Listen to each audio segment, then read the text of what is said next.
ada berita baru, ya, baru sekali hari ini dapat berita dari Kota Batu, Jawa Timur, tepatnya di Gunung Panderman, ya, melalui si Simon, teman saya yang dulu pernah saya ajak masang kamera tahun 2015.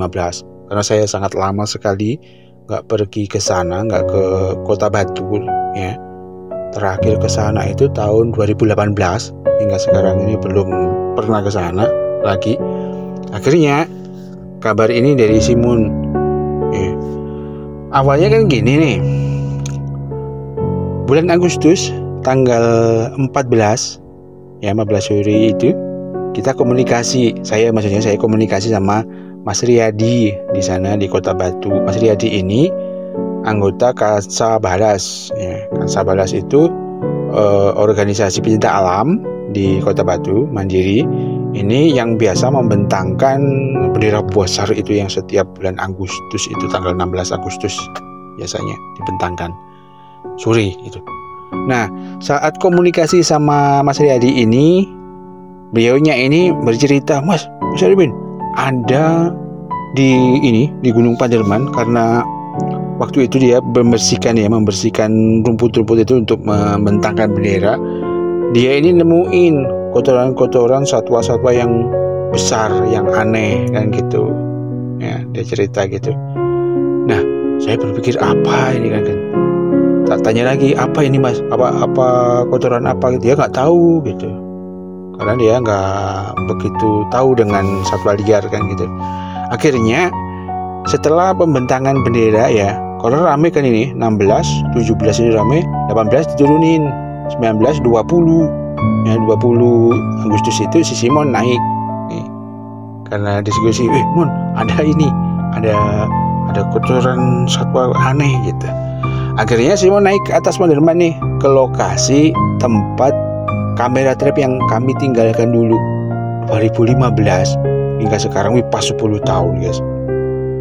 Akhirnya si Simon ini ke sana. Nyari bingung dia karena nggak ada nih kamera trapnya, atau mungkin dia lupa ya, nggak tahu juga karena saya juga nggak di sana. Tapi akhirnya ketemu, katanya si Simon bergeser kamera ini, bergeser agak beberapa meter dari lokasi awal gitu, mungkin karena angin atau apa.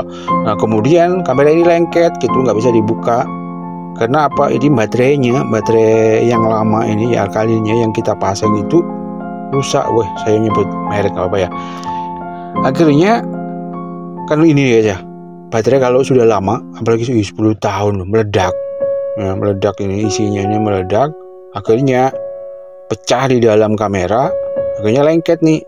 Wah, rusak ini, katanya Simon, rusak. Kemudian dibawa pulang kameranya ini. Kemudian dibuka, udah nggak bisa. Terus dibongkar, ya, kan ada bautnya itu di kanan kirinya ini, penutupnya itu. Setelah penutupnya dibuka, penutupnya ini yang berfungsi sebagai itu loh, guys. Apa itu?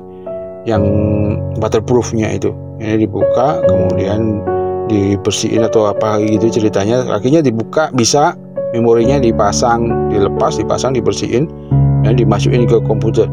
Ternyata ada beberapa yang tertangkap kamera, termasuk manusia gitu, karena setiap Agustus ada aktivitas. Nah, ini guys yang tertangkap, tapir Panderman. Ya, kita belum meyakinkan 100%, kita masih statusnya menduga. Ya, karena sesuatu itu kalau belum ada hal lainnya pendukungnya, itu masih disebut dengan diduga. Jadi tapir Panderman yang kita pernah saya bahas ya, kalau nggak salah 2 atau 1 tahun yang lalu ya, tentang tapir Panderman yang endemik di Panderman saja gitu. Namun kabarnya ada di Pekalongan, tapi itu belum terbuktikan. Tapi yang di Panderman ini ya, karena saya asli orang sana ya, 90-an, tahun 90-an ini ke bawah atau sekitaran itu, ini banyak sekali guys. Karena dibilang orang waktu dulu ya, bukan tapir, babi hutan, celeng gitu, waktunya diburu sama orang-orang itu. Nah, ini guys, ini aktivitas Kasabalas itu membentangkan bendera besar sekali.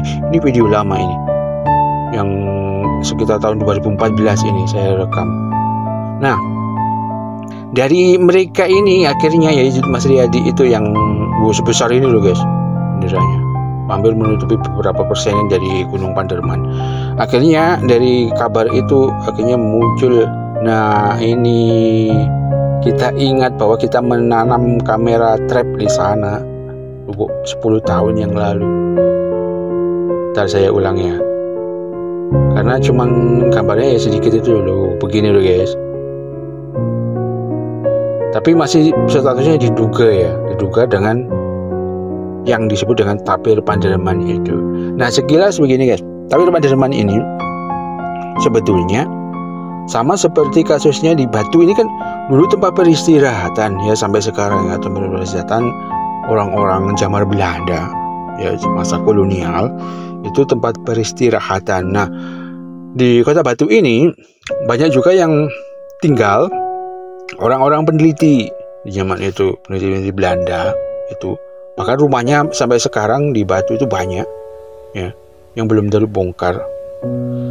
Itu banyak peneliti Belanda yang entah itu peneliti satwa liar atau tumbuh-tumbuhan gitu, banyak sekali. Karena lokasi di sana banyak hutan dulu ya, kemudian iklimnya dingin, nah gitu, banyak akhirnya cocok dengan beberapa daerah atau negara lain ya, benua lain kadang-kadang, karena bahkan yang didatangkan dari ini Amerika Latin itu ada ya, spesies tumbuhan di sana tuh.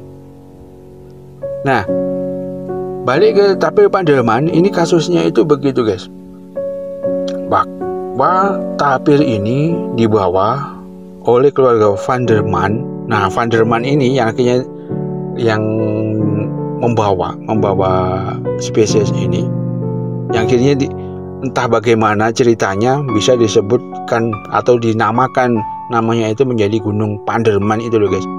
Vanderman ini, Mr. Vanderman ini akhirnya membawa beberapa tapir dan satwa lain guys. Nanti ceritain nanti satwa lainnya apa aja ya.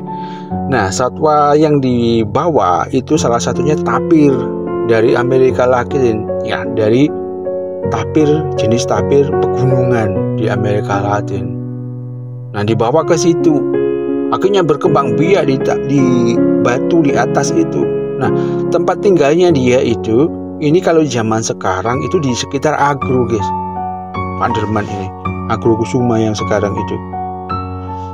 Di situ dulu sebelum jadi Agro yang sekarang itu, yang dijadi ini loh guys, di museum angkut ke atas itu. Nah, dulu ada rumah Belanda. Nah, itu dulu tempat tinggalnya Tuan Vanderman itu. Nah, karena berkembang biaknya itu sangat pesat ya, tapir ini kayak babi hutan, akhirnya dilepasin gitu ceritanya. Dilepasin ke hutan di belakang rumahnya, yaitu di Panderman itu gitu. Dan akhirnya berkembang biak banyak sekali sampai jadi hama tanaman di zaman itu. Bahkan sampai itu loh, sampai tahun 90, 91, 92 itu masih ada kasus tanaman-tanaman jagung dan lainnya yang di pinggir-pinggir hutan itu diserbu oleh celeng, orangnya nyebutnya celeng, tapi sebetulnya tapir Panderman itu. Nah, Tuan Vanderman ini juga tidak membawa tapir yang seperti saya bilang tadi itu. Salah satu contohnya itu adalah rusa. Nah, kenapa ada rusa di Arjuno? Nah, ini deh. Ya, kalau yang belum tahu, di Arjuno itu ada rusa yang besar sekali guys ya, yang ini dari mana, ini spesies apa kan gitu. Nah, itu salah satunya itu dibawa oleh Tuan Vanderman itu dari bagian lain, dari Eropa, dan berkembang biak hingga hari ini. Makanya di Arjuno itu ada rusa yang begitu sangat besar dan aneh. Itulah salah satunya yang dibawa oleh Tuan Vanderman itu. Dan mungkin banyak satwa lain lagi di areal situ